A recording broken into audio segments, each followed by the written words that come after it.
లేదు హైదరాబాదు, గుంటూరు, విజయవాడ, చెన్నై, బెంగళూరు పోయి ఆ నీళ్లు దాగి పౌరుషం తగ్గిందా ఏంది? పల్నాటి బిడ్డలు ఇక్కడ అరిస్తే తాడేపల్లిలో వినపడాలా? జై జగన్, జై జగన్, జై జగన్, జై జగన్. చాలా సంతోషంగా ఉంది. ప్రవాస గురజాల వాస్తవ్యులందరికీ ఇలా కలవటం, ఇక్కడ పుట్టి ఇక్కడ పెరిగి కష్టపడి చదువుకొని అంచెలంచెలుగా ఎదిగి నేను బ్రతకాలి, నా కుటుంబాన్ని బతికించాలి, పేరు ప్రఖ్యాతులు సంపాదించాలి, కుటుంబాన్ని ముందుకు తీసుకెళ్ళాలి, అంతేకాకుండా నేను పుట్టిన గడ్డ పౌరుషాన్ని నిలబెట్టాలని మరి అనేక నగరాల్లో నివసిస్తూ ఈరోజు బ్రహ్మాండంగా రాణిస్తున్న మీ అందరికీ పేరు పేరున నమస్కారాలు తెలియజేసుకుంటూ, పల్నాటి ప్రాంతం చరిత్ర కలిగిన పల్నాటి ప్రాంతం. ఈరోజు మీరు చూస్తే నేను అసెంబ్లీలో చెప్పా, హైదరాబాద్ నగర చరిత్ర 400-500 సంవత్సరాలు, గుంటూరు చరిత్ర 200 సంవత్సరాలు, కానీ మన పల్నాటి చరిత్ర 900 సంవత్సరాల ఘనకీర్తి. ఒప్పుకుంటా, ఒకప్పుడు వెనుకబాటుతనం ఉండేది. ఆ రోజు శ్రీనాథుడు గారు ఈ ప్రాంతంలో సంతరిస్తూ చెప్పాడు, చిన్న చిన్న రాళ్ళు చిల్లర దేవుళ్ళు, నాగులేటి నీరు నాపరాళ్ళు, సజ్జజన్న కూడు సర్పంబులు తీళ్ళు, పల్నాటి సీమనేలిన పల్లెటూళ్ళు అని. ఆ రోజున మీరు ఎక్కడికి పోయినా అన్ని పల్లెటూళ్ళు, చిన్న చిన్న రాళ్ళు చిల్లర దేవుళ్ళు, అన్నీ కూడా చిన్న చిన్న గుళ్ళు, ఎక్కడా కూడా ఆర్థిక వెసులుబాటు లేనిది. పొలాలకు పోతే సజ్జాజొన్న పండించే ప్రాంతం, పొలాలన్నీ కూడా పాములు తేళ్లు పాకుతున్న ప్రాంతం. కానీ ఒక సామాన్య రైతు కుటుంబంలో పుట్టిన వ్యక్తి మీ తాత తండ్రుల దయ వల్ల అంచెలంచెలుగా ఎదిగి ఆ రోజు 1960 శతకంలో ఆంధ్ర రాష్ట్ర ముఖ్యమంత్రిగా కాసు బ్రహ్మాందరెడ్డి గారు అయిన తర్వాత, నాగార్జున సాగర్ కట్టిన తర్వాత, కృష్ణమ్మ పరవళ్ళు తొక్కిన తర్వాత, ఆ రోజున్న చిల్లర దేవాలయాలు ఈరోజు కోటప్పకొండ, చెన్నకేశవ ఆలయం వంటి మహా దేవాలయాలైనాయి. సజ్జాజొన్న పండించే స్థాయి నుంచి మీ తండ్రులు మీ తాతలు కష్టపడి వరి, పత్తి, మిరప వంటి వాణిజ్య పంటలేసి కేవలం ఈ ప్రాంత ఆకలి తీర్చడం కాదు, దేశ విదేశాలకు ఎగుమతి చేస్తున్నారు. ఆ రోజున్న నాగులేరులోని నాపరాయి వెలికి తీసి ఈ ప్రాంత ప్రజలు మరి వ్యాపారాలు చేసి బ్రహ్మాండంగా సంపాదిస్తున్నారు. ఇలా ప్రతి విషయం ఆ రోజున చిన్న చిన్న గ్రామాలు ఈరోజు మాచర్ల, పిడుగురాళ్ళ, దాచేపల్లి, గురజాల, నర్సరావుపేట వంటి మహానగరాలైనాయి.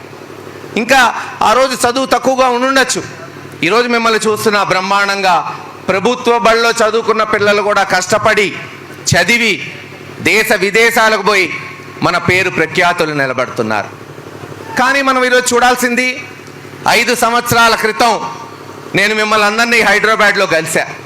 ఆ రోజు ఒకటే చెప్పా, ఒక్క అవకాశం జగన్మోహన్ రెడ్డి గారికి ఇవ్వండి, ముఖ్యమంత్రి చేయండి. ఒక్క అవకాశం కృష్ణదేవరాయలు గారికి ఎంపీ చేయండి.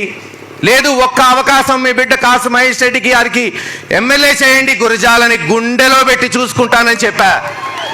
ఈరోజు మీరు చూస్తున్నారు ఎటువంటి అభివృద్ధి కార్యక్రమాలు జగన్మోహన్ రెడ్డి గారి నాయకత్వంలో మనం తీసుకొచ్చాము.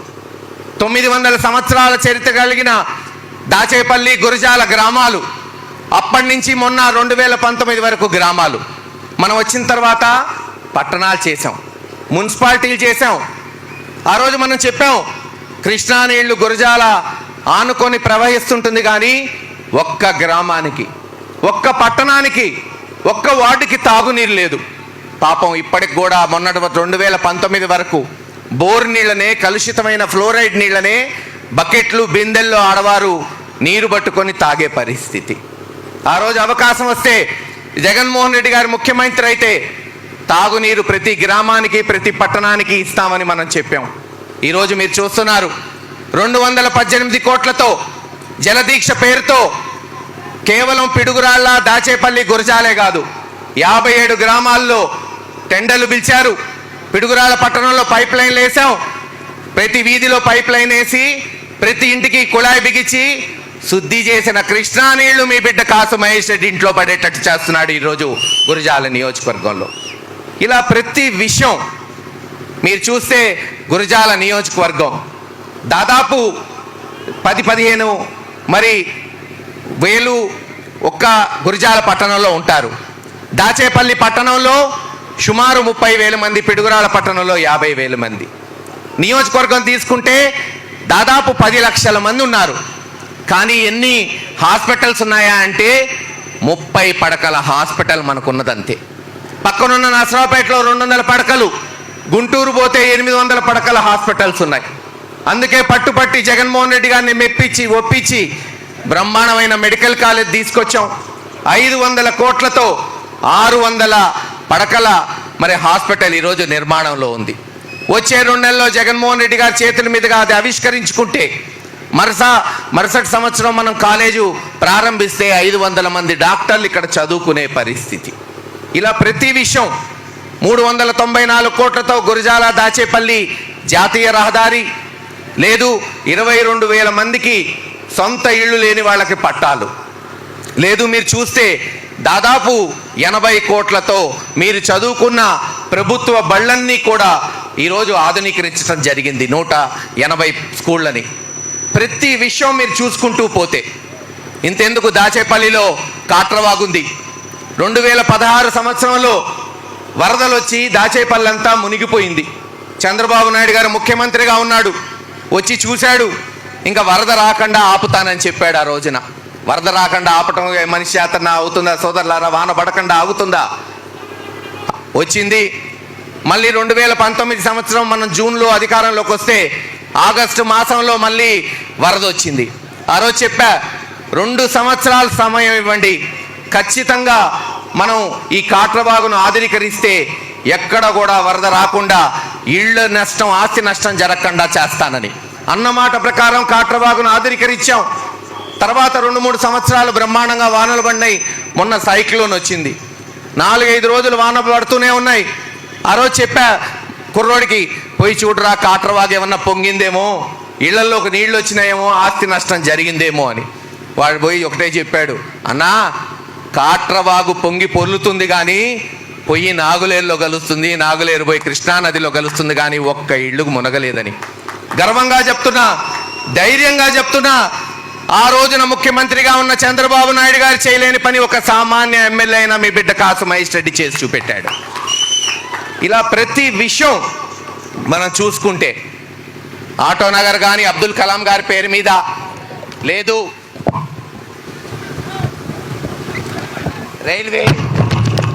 రైల్వే ఆధునీకరణ కానీ, లేదు జానపాడు బ్రిడ్జ్ కానీ దాదాపు 1964 కోట్లలో. సామాన్యంగా ఈరోజు 1964 కోట్లతో జగన్మోహన్ రెడ్డి గారి నాయకత్వంలో పులివెందల్తో పోటీ పడి అభివృద్ధి చెందుతుంది గురజాల అని గర్వంగా చెప్పుకునే స్థాయికి ఈరోజు జగన్మోహన్ రెడ్డి గారిని మనం నిలబెట్టారు. నవరత్నాలు, చదువుకునే పిల్లలకి అమ్మఒడి, విద్యా దీవెన, వసతి దీవెన, లేదు హాస్పిటల్స్ పోవడానికి ఆరోగ్యశ్రీ, లేదు రైతులకి రైతు భరోసా పథకం. ఇలా ప్రతి పథకం నెవరేసుకుంటూ పోతే 1,507 కోట్లతో ఈరోజు అభివృద్ధి చెందుతూ పోతుంది. ఉన్నారు కొంతమంది తెలుగుదేశం నాయకులు విమర్శిస్తున్నారు, ఏంటయ్యా జగన్మోహన్ రెడ్డి గారు సోంబేర్లను చేస్తున్నాడు, డబ్బులు ఇస్తున్నాడు అని. దేనికి ఇస్తున్నాడు డబ్బులు జగన్మోహన్ రెడ్డి గారు? పేదవారు చదువుకోవడానికి, వాళ్ళ పిల్లలు డాక్టర్లు అవ్వడానికి, ఇంజనీర్లు అవ్వడానికి 15,000 సంవత్సరానికి ఇస్తే సోంబేర్లు అవుతారా? ఒక్కొక్క రైతు ఎకరానికి 1,00,000 నుంచి 2 లక్షల పెట్టుబడి పెట్టి పత్తి, మిరప పండిస్తున్న రైతుకి 15,000 రైతు భరోసా కింద ఇస్తే సోంబేర్లు అవుతారా? చెప్పండి. పేదవాడిని ఆదుకోవడానికి ఆరోగ్యశ్రీ, విద్యా దీవెన, వసతి దీవెన, చదువుకి, లేదు ఇళ్ళు కట్టుకోవడానికి 2 లక్షల రూపాయలు, సొంత ఇళ్ళు లేని వాళ్ళకి ఇళ్ల పట్టాలు ఇస్తే సోంబేర్లు అవుతారా? లేదు చంద్రబాబు నాయుడు గారు 2 ఎకరాలతో మొదలుపెట్టిన రాజకీయ జీవితంలో 1,000 కోట్లు దొబ్బి ఈరోజు లోకేష్ బాబుకి ఇన్ని 1,000 కోట్లు ఇచ్చిన వాడేమో ప్రయోజకుడు అవుతాడని వాళ్ళు చెప్తున్నారు. ఒక పేదవాడికి సంవత్సరానికి 30,000 ఇస్తేమో సోంబేర్లు అవుతారంట. ఇది వాళ్ళు చెప్పే నీతి, ద్వంద్వ వైఖరి. అందుకే ప్రజలకు అన్నీ తెలుసు. ఖచ్చితంగా 2 నెలల్లో ఎన్నికలు వస్తాయి. ఎవరికి ఓటేయాలి, ఏం చేయాలి, ఎవరు మాట మీద నిలబడ్డారు, ఎవరు మనబదిపకుండా ముందుకు పోతున్నాడు, సరే, ఇంకా మీకు తెలిసిన విషయమే. చంద్రబాబు నాయుడు గారు ఈరోజు దేశంలో ఎన్ని పార్టీలు ఉన్నాయో అన్నీ కలుపుకోవాలి. అక్కడేమో పవన్ కళ్యాణ్ గారు అంటారు, తెలంగాణ పోయి కాంగ్రెస్ని కలుపుకుంటాడు, ఢిల్లీ పోయి బీజేపీ కాళ్ళు పట్టుకుంటాడు, చివరికి జగన్మోహన్ రెడ్డి గారి కుటుంబాన్ని చీల్చే చిల్లర రాజకీయాలు చేస్తున్నాడు. పర్లేదు, వాళ్ళందరూ కలిసి వస్తారా, కమ్యూనిస్టులు కలుపుకుంటారా, లేదు ప్రజాశాంతి పార్టీని కలుపుకుంటారా, బీజేపీని కలుపుకుంటారా, కాంగ్రెస్ని కలుపుకుంటారా, కలుపుకోనియండి. ఇక్కడ జగన్మోహన్ రెడ్డి గారు సింగిల్గానే వస్తాడు. 3 నెలల్లో జరగబోయే యుద్ధంలో అఖండ విజయం సాధించి, ఇందాక పెద్దలు వక్తలు చెప్పినట్టు బాక్సులు బద్దలయ్యేటట్టు 120, 130 సీట్లతో మళ్ళీ ప్రభుత్వం స్థాపిస్తాం. కేవలం అన్నీ చేసుకుంటూ పోతూ మీరు చూస్తే ఈరోజు సామాజిక న్యాయం బహుశా ఏ రాష్ట్రంలో లేదు. ఇందాక పెద్దలు చెప్పారు, అనేక మంది మహానుభావులు ఈ రాష్ట్ర ముఖ్యమంత్రుడిగా చేశారు. సంజీవ్ రెడ్డి గారు, సంజయ్ గారు, బ్రహ్మాంద రెడ్డి గారు, లేదు రాజశేఖర రెడ్డి గారు, ఎన్టీ రామారావు గారు, అనేక మంది. వాళ్ళెవ్వరూ చేయనటువంటి సాహసం కూడా ఈరోజు జగన్మోహన్ రెడ్డి గారు తన మినిస్టర్ క్యాబినెట్లో 60-70% ఎస్సీ ఎస్టీ బీసీలకు ఇచ్చి. ఎందుకు చెప్తున్నానంటే ఈ కులతత్వం అనేది ఎంత ప్రబలిపోయి అన్యాయం చేస్తుందో దాన్ని పూకటి వేళ్లతో తీసేయాలనే ఒక మంచి సంకల్పం. ఒకప్పుడు అంటరానితనం ఉన్నప్పుడు అందరూ ఒకటే అని చాపకూడు సిద్ధాంతం తీసుకొచ్చిన బ్రహ్మనాయుడు పుట్టిన గడ్డ ఇది. వర్ణధర్మాలన్న ఉక్కు చట్టము పగిలి మాల కనమదాసు సైనిసితుడుగా వీరవైష్టము వచ్చిరా పలనాటి బ్రహ్మన్న కలిగీతలో. ఆ రోజున ఒక మాల కుటుంబానికి చెందిన సైనాధిపతుడు చేస్తే బ్రహ్మనాయుడు గారు, ఈ రోజున అదే ఎస్సీ కులానికి చెందిన సుచరిత గారిని, వనిత గారిని హోంమంత్రి చేసి పక్కకు కూర్చోబెట్టుకుంది జగన్మోహన్ రెడ్డి గారు. కాదా? ఆలోచించండి సోదరులారా. ఇలా ప్రతి విషయం లేదు. మనం గురజాల నియోజకవర్గంలో మనం బ్రోషర్ వేసి మనం ఎంతమంది ముస్లింలకు ఇచ్చాం, మనం ఎన్ని పదవులు బీసీలకు ఇచ్చాం, మనం ఎన్ని ఎస్సీలకు ఇచ్చాం, ఎస్టీలకు ఇచ్చాం, వాళ్ళు ఎన్ని ఇచ్చారో చూస్తే గుండెలు బగులుతాయి తెలుగుదేశం నాయకులకి. సొల్లు చెప్తూ విమర్శలు చేసుకుంటూ సోషల్ మీడియాలో చెంచాగాళ్లతో స్టేట్మెంట్లు ఇవ్వటం కాదు, గురజాల్లో కూర్చొని రాజకీయాలు కాదు, లేదు గుంటూరు పారిపోయి రాజకీయాలు కాదు, గురజాల గల్లీకో రండి, తేల్చుకుందాం ఎవడి సత్తా ఏంటో. రేపు జరగబోయే ఎన్నికల్లో ప్రతి కార్యకర్త, ప్రతి నాయకుడు ఉంటాయి, చిన్న చిన్న చేయలేని కార్యక్రమాలు ఉంటాయి, ఇంకా చేయాల్సిన అభివృద్ధి ఉంది, కల్మషాలు ఉంటాయి, కుళ్ళులు ఉంటాయి.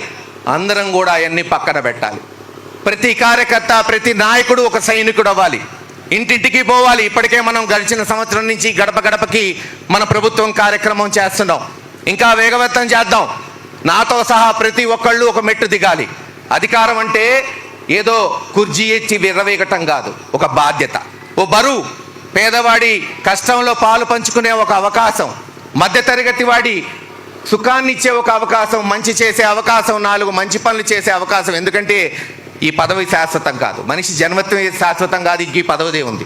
మంచి చేస్తే 5 సంవత్సరాలు, 10 సంవత్సరాలు, 15 సంవత్సరాలు, ఏదో ఒక రోజు నేను పోతాను ఇక్కడి నుంచి. కానీ ఒక్కటి చెప్తున్నా, ఆ పోయే రోజు పల్నాడులో చరిత్ర సృష్టించిపోతాడు మీ బిడ్డ కాసు మహేష్ రెడ్డి. ఖచ్చితంగా చరిత్ర సృష్టించాలి.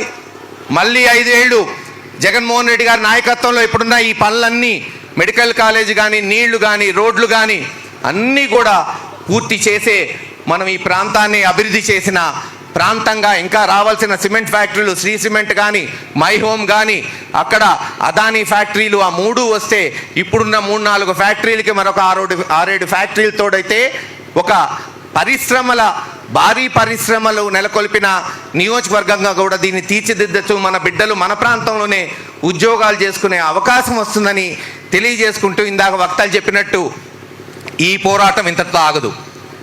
మెడికల్ కాలేజ్ అనేది నాంది మాత్రమే. ఎందుకంటే మీకు తెలుసు, మన ప్రాంతంలో కనీసం ఒక ఇంజనీరింగ్ కాలేజ్ లేదు. పక్కనున్న నర్సరావుపేటలో కాసు కృష్ణారెడ్డి గారు మంత్రిగా ఉన్నప్పుడు 7 ఇంజనీరింగ్ కాలేజీలు ఉన్నాయి. సత్తెనపల్లిలో 4 ఉన్నాయి. మాచర్లలో 1 ఉంది. కానీ మన ప్రాంతంలో 1 లేదు. ఓ డిగ్రీ కాలేజ్ సరైంది లేదు. అందుకే విద్యలోనే అతి ఉన్నతమైన విద్య మెడికల్ కాలేజీని తీసుకొచ్చాం, నర్సింగ్ కాలేజ్ తీసుకొచ్చాం. వచ్చే సంవత్సరం జగన్మోహన్ రెడ్డి గారు ముఖ్యమంత్రి అయిన తర్వాత పిడుగురాళ్ళ దాచేపల్లి పరిసర ప్రాంతాల్లో ఒక ఇంజనీరింగ్ కాలేజ్ స్థాపిస్తాం. గురజాల జంగమేశ్వరపురంలో ఒక అగ్రికల్చర్ బిఎస్సి కాలేజ్, ఓ డిగ్రీ కాలేజ్, ఇలా అన్నీ చేయగలిగితే మన బిడ్డలు మన ప్రాంతంలోనే చదువుకుంటారు, ప్రయోజకులు అవుతారు, ఇతర ప్రాంతాలకు పోయి మన పేరు నిలబెడతారు, మన గర్వాన్ని తీసుకొస్తారని తెలియజేసుకుంటూ, ఏది ఏమైనా మొట్టమొదటిసారి పల్నాడులో ఎవరైతే ఈ ప్రాంతంలో పుట్టి పెరిగి ఇతర ప్రాంతాలకు పోయి కష్టపడి రాణిస్తున్న ప్రవాస గురజాల ప్రజలందరికీ కూడా పేరు పేరున ఈ సభకు విచ్చేసిన వాళ్ళందరికీ పేరు పేరున ధన్యవాదాలు తెలియజేసుకుంటూ, ఇప్పుడు ఈ ప్రసంగం అయిన తర్వాత భోజన కార్యక్రమం అయిన తర్వాత నేను ఇక్కడే ఉంటాను. ఇంకా వక్తలు ఎవరన్నా మాట్లాడాలంటే వాళ్ళ సూచనలు తీసుకోవాలి, వాళ్ళ సమాలోచన తీసుకోవాలి, వాళ్ళ ఆలోచనలు తెలుసుకోవాలి. అంతా నాకు తెలుసు, ఇంక నేను తెలుసుకోవడానికి ఏమీ లేదు అనుకునే పిచ్చివాడిని కాదు, అహంకారాన్ని కాదు. మనిషి జీవితం నిత్యం పరిశోధన, నిత్యం నేర్చుకుంటుండాలి. కొత్త పరికరాలు వస్తున్నాయి, కొత్త తంత్రాలు వస్తున్నాయి, కొత్త ఆలోచనలు వస్తున్నాయి. మన ప్రాంతం ఎలా అభివృద్ధి చెందాలో, ఏం చేయాలో తప్పకుండా మీ అందరు సూచనలు తీసుకొని రేపు రాగబోయే ఎలక్షన్స్లో ఒక బ్రహ్మాండమైన మేనిఫెస్టో మనం తయారు చేద్దాం. మన ప్రాంత భవిష్యత్తు కొరకు, మన బిడ్డల భవిష్యత్ కొరకు తప్పకుండా ఒక ప్రణాళికతో ముందు పోదామని తెలియజేసుకుంటూ, ఈ అవకాశం ఇచ్చిన మీ అందరికీ పేరు పేరున ధన్యవాదాలు తెలియజేసుకుంటూ సెలవు తీసుకుంటున్నాను. థ్యాంక్ యూ మహేష్ అన్న.